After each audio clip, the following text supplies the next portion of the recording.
Hoje, com muita alegria, diante desse evangelho, onde Jesus envia os discípulos a pregar a boa nova, nós comemoramos o martírio de São Lucas. Ele foi morto numa cidade de Patras, lá na Grécia. Se fala que que encontraram ele enforcado numa árvore. Então enforcaram ele lá e deixaram lá. E morreu assim. Mas Lucas, ele é um evangelista que não é apóstolo. Por que eu estou dizendo que não é apóstolo? Porque ele não conviveu com Jesus e ele não faz parte da lista dos apóstolos que estão lá. Ele conviveu com o apóstolo Paulo. Ele foi discípulo de Paulo. Ele era pintor e ele era médico. Então ele tem essa diferença em relação aos outros. Mas existe uma característica também em São Lucas que é muito importante. Só ele que narrou a encarnação do Verbo, a infância de Jesus, a visita de Jesus, ou de Nossa Senhora, a sua prima Santa Isabel. Os fatos mais importantes referentes à infância de Jesus nós encontramos em Lucas. Os historiadores falam que, por ele não ter convivido com Jesus, e tudo que ele escreveu foi a partir dos apóstolos, ele também teve essa característica. Como foi que ele trouxe a narração da encarnação, de como o anjo apareceu a Nossa Senhora? Então, fala-se que ele foi ao encontro de Nossa Senhora, passou um tempo com ela, e ali Nossa Senhora foi narrando para ele todos os detalhes, como aconteceu as coisas, e aí ele foi escrevendo. Nós podemos dizer assim que Lucas é o evangelista, e agora eu uso a palavra apóstolo no caso, o apóstolo de Maria, o apóstolo de Nossa Senhora. Se não fosse São Lucas, nós não íamos saber com detalhes aquele momento que o anjo apareceu à Virgem Maria, porque isso estava no segredo do coração de Nossa Senhora. Provavelmente José sabia, que ela deve ter contado, mas todos os detalhes, as minúcias de como aconteceu, todo o medo que ela ficou naquele momento, aquele entendimento, como que eu posso ser a mãe do meu Salvador? Como que isso se dá? Eu sou uma criatura, como é que eu posso ser mãe dele? Esse detalhe que ela saiu correndo para ir visitar Maria, para ir visitar Isabel, naquele momento que Isabel estava precisando de alguém. No momento do nascimento de Jesus, quando a corte celeste apareceu e cantou glória a Deus nas alturas, só ela sabia, e ela contou para Lucas, e Lucas trouxe para nós. Está aí um verdadeiro devoto de Nossa Senhora. Tem uma coisa também, como ele era pintor, ele foi a primeira pessoa que pintou o rosto de Nossa Senhora. Lá em Roma, ali próximo à igreja, a Basílica de Nossa Senhora, como é o nome? De Maria, Santa Maria Maior. Tem uma igreja dedicada, que é dos redentoristas, que lá tem esse quadro, O Paulo deve ter... Paulo ou Pedro? Faço uma confusão. O Paulo, que é da comunidade, que morou lá em Roma, ele sabe muito bem o local, aonde está esse lugar. Eu também tive a graça, o privilégio, a Vanúzia também teve, de ir lá e conhecer, e muitos outros daqui da comunidade. Lá tem um quadro que foi pintado por ele. Diz que é uma cópia, porque o primeiro quadro mesmo foi queimado, mas conseguiram refazer, e lá está esse quadro. Imagina, eu fico pensando nos protestantes numa situação dessa. Então, eles deveriam extirpar Lucas e o Evangelho de Lucas. Porque trouxe tudo sobre Nossa Senhora. Ainda pintou um quadro de Nossa Senhora. Isso é tido como idólatra.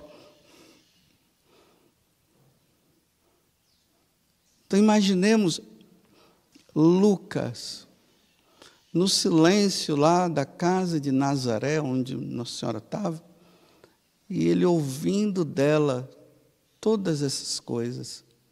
Ele buscou em Nossa Senhora os detalhes.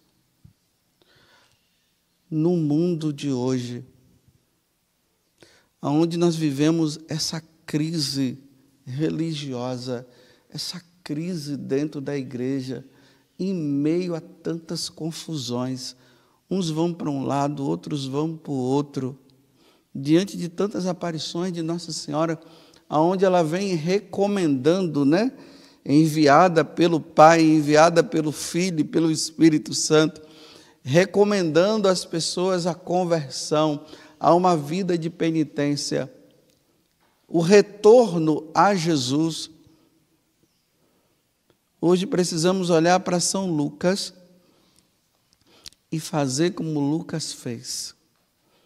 Ir ao encontro dela. Me fale de Jesus.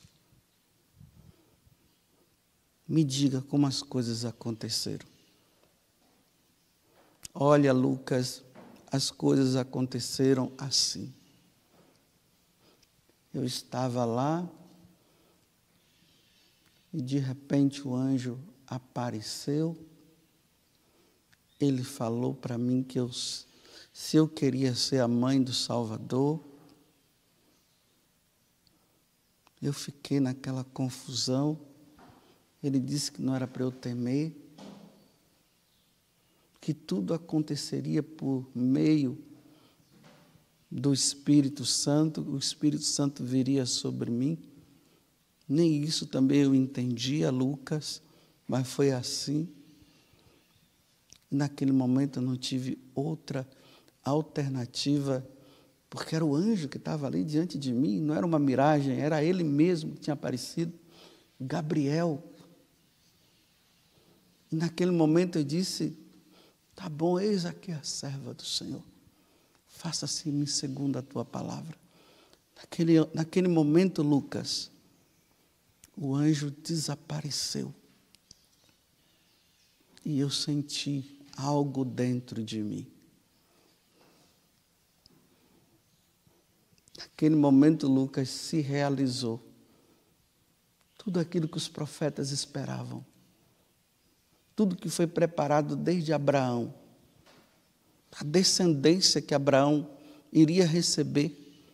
Lucas estava dentro de mim. Deus, nosso Salvador. Esse que você ouviu falar dos apóstolos. Porque Lucas, ele era um pagão. Ele é lá da Antioquia. Ele era pagão. E aí ele se converteu ao cristianismo. Então, Lucas, esse que os apóstolos falaram para você, foi assim que aconteceu o nascimento dele. A encarnação dele.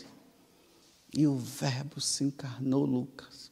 Dentro da minha barriga, eu me tornei, Lucas, a arca da nova aliança. Você se lembra que lá tinha a arca antiga? Então eu me tornei a arca nova. Que diálogo maravilhoso. Isso deve ter levado muitos dias.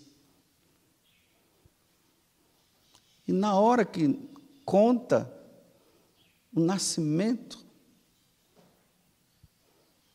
a dificuldade toda, estávamos lá em Nazaré, Lucas, quando saiu o edito de César, e José tinha que vir para cá, tinha que vir para Belém. Olha que dificuldade, que viagem. E eu ali prestes a dar à luz, montado em cima daquele burrinho, com toda a dificuldade, mas crendo que tudo iria dar certo. E nós viemos. Quando chegamos em Belém, a cidade estava cheia, não tinha lugar para nós. E José batia numa casa, batia em outra. A única solução que deram para nós foi ir para uma gruta lá, onde os animais ficavam. Agora pensa nisso, Lucas. O Filho de Deus nascendo naquela gruta imunda, suja, onde os animais estavam. Ele não encontrou lugar nenhum. Depois, Lucas, que o menino nasceu, estava eu e José lá. De repente aparecem os pastores, do nada, não sei como é que foi aquilo. Como é que eles acabaram sabendo?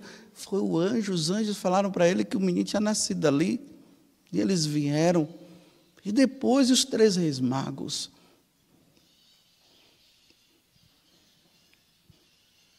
Foi isso que Nossa Senhora falou para Lucas.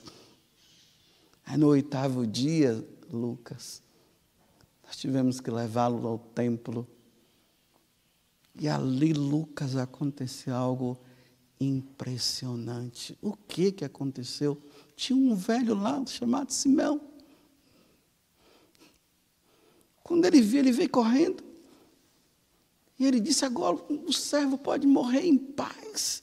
Porque ele esperava isso. Disse que ele estava cheio do Espírito Santo. Você precisava ver o rosto daquele homem, como brilhava. Ele disse: agora eu posso morrer em paz. Ainda tinha também uma viúva lá, que dedicou a vida dela a ficar no templo, e a partir daquele momento ela começou a falar do nascimento do meu filho, que veio salvar toda a humanidade. Mas tem outra coisa que eu queria falar para você, Lucas. Aos 12 anos, nós fomos para o templo. Naquele dia, como eu fiquei. Pensei que tinha perdido o meu filho. E quando nós estávamos voltando na caravana, de repente me dei conta: onde está o meu filho? José, onde está o meu filho? E nós o encontramos lá no templo. E o que ele disse foi o seguinte: eu tenho que me preocupar com as coisas do Pai. Estava lá discutindo com os doutores da lei. Meu menino de 12 anos.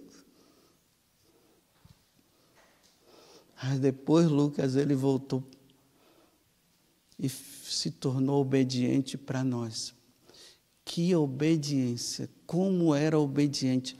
Como ele se submetia a José. Veja, o Deus se submetendo a José e a mim também. Foram 30 anos de silêncio.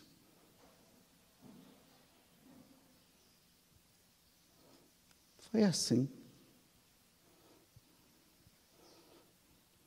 E tem uma coisa, Lucas, Simeão disse que uma espada iria transpassar a minha alma. Eu meditei no meu coração aquilo ali, não entendi ainda o que Simeão estava dizendo. Mas eu só fui entender, Lucas, quando eu estava aos pés da cruz. Lá eu vi, transpassou meu coração mesmo. Eu sofri junto com ele.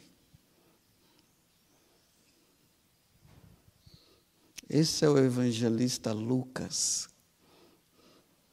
que narrou as grandes maravilhas da Virgem Maria. A minha alma engrandece o Senhor, e meu espírito exulta em Deus, meu Salvador. Vou repetir o apóstolo de Nossa Senhora. Se hoje nós conhecemos todos os detalhes da Virgem Maria, e nós temos esse grande amor a Nossa Senhora, é graças a Lucas que amou ela também. Foi na fonte, foi direto. Vocês acham que depois que ele narrou, que Nossa Senhora narrou tudo isso, ele disse: embora, você é uma mulher igual a qualquer uma. Não quero saber mais de você, não. O que você me disse, já disse. Acabou, acabou. Vai embora. Porque senão agora eu vou ficar idolatrando você e eu tenho que amar Jesus.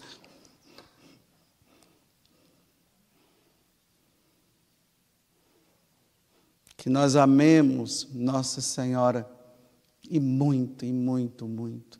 E agradeçamos muito ao Senhor pelos detalhes e por Ele ter pintado o rosto da Virgem Maria. Isso significa que quantas vezes Lucas olhou para aquele rosto que ele mesmo pintou e ele relembrou tudo isso que eu acabei de narrar aqui para vocês e algumas coisas que eu esqueci também.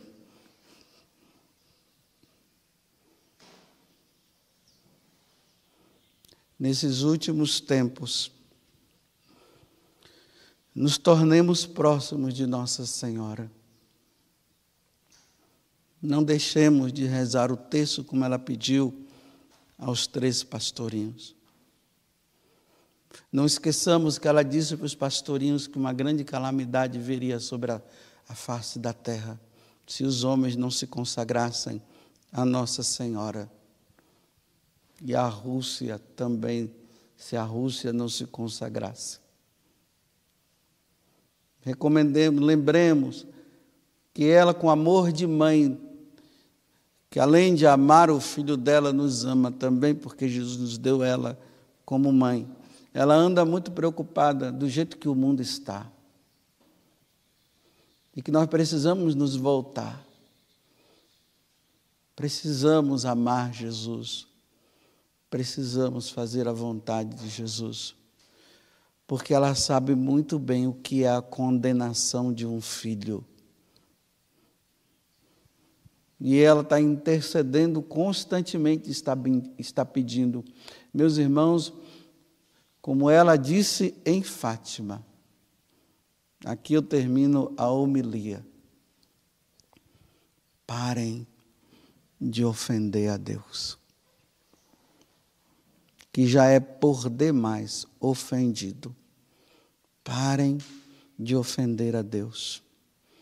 Que São Lucas interceda no dia de hoje e que essas palavras de Nossa Senhora possam entrar no nosso coração e que nós vivamos a santidade pela qual ela viveu e nos ensinou.